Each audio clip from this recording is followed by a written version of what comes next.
Hidden truths. The discovery of Emily's blood-stained scarf sent shockwaves through Willow Creek. Detective Mark Reynolds knew this case was more than a simple disappearance.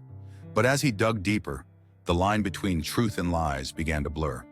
In a dimly lit police station, rain taps against the window as Mark sits across from Sophie Mitchell, Emily's best friend. Sophie Mitchell sat across from Mark, her hands trembling as she clutched her coffee cup. She and Emily had been inseparable since childhood. But tonight, her eyes held something more than grief, something closer to fear. Mark leans forward, his gaze steady. Sophie, I need the truth. Emily was scared before she disappeared. Who was she afraid of? Sophie hesitates, her eyes darting to the door as if someone might overhear. I don't know. She said someone was following her, but she never told me who. Mark could hear the lie in her voice, the way her fingers tapped nervously against the cup. She knew more than she was saying, but why was she protecting someone? Witnesses recalled seeing Emily and Ryan arguing outside the party. Their words were sharp, their faces tense, but no one could hear what they said.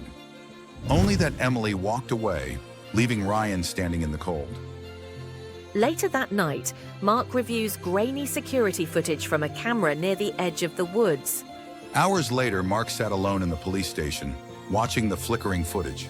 The screen showed Emily running through the trees, her red scarf trailing behind her like a warning.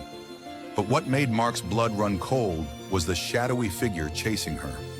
Their face blurred, but their intent unmistakable. Mark rewinds the footage, pausing as the figure comes into view, tall, broad-shouldered, and moving fast. Someone had followed Emily into the woods that night, and Mark was starting to think it wasn't a stranger. The next morning, Mark stands outside Ryan Carter's house, watching through the window as Ryan paces back and forth. Ryan Carter's alibi was thin, his answers carefully rehearsed. But what troubled Mark most were the faint scratches on Ryan's wrist, the kind you get when someone fights back.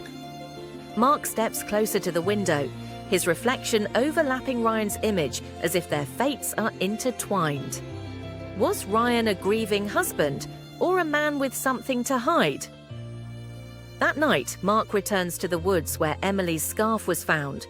The wind whispers through the trees as his flashlight cuts through the darkness. Suddenly, a branch snaps nearby. Mark spins around, heart pounding. But as Mark searched the woods, a chilling thought took root.